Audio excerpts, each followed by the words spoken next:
It was a wonderful day in the German countryside, and Thomas the Tankenwagen was chugging along happily.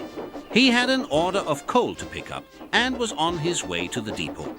Thomas pulled into the depot and aligned himself with the tipple. Grrr, went the tipple, as a stream of coal thudded into his carts. "That is a lot of coal," said Thomas, as his carts were filled to the brim. "It is, isn't it?" said Percy. "At least it's for the coal burners that are useful, though." Thomas laughed along with Percy, pretending that he understood what Percy was referring to. Thomas was just about to leave when he was stopped by the Übergewichtiger-Meister. "Guten Tag, Thomas," said the Übergewichtiger-Meister. "New orders from the Reich Marshal. That load of coal is being redirected. It is. Thomas had a look at the updated shipment details. "Well, this is strange," said Thomas. "Why would coal of this grade be going to the workers' camps? What's it needed for?" Oh well, Thomas," said the Übergewichtiger-Meister. "It's fuel to keep the workers at the camps warm and happy, yeah."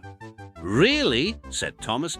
"But this is anthracite. That's really top-notch coal.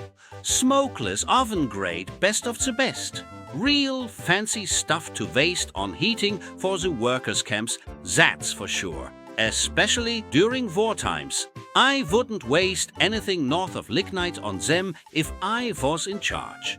"I guess," said the Übergewichtiger-Meister, sounding annoyed.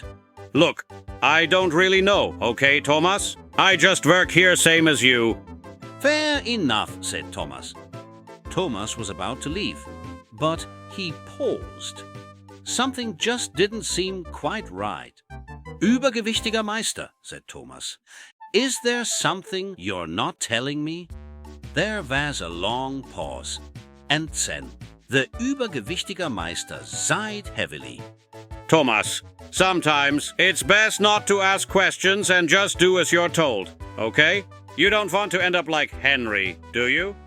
Thomas remembered back to 3 weeks ago when his friend Henry mysteriously vanished.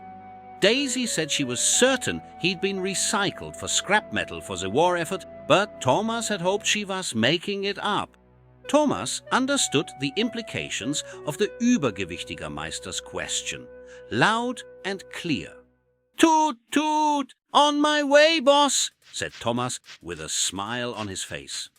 And so, with Thomas burying his head in the proverbial coal pile, so to speak, he, like many other German Tankenwagens, was complicit in the most atrocious act of human barbarity that has ever happened.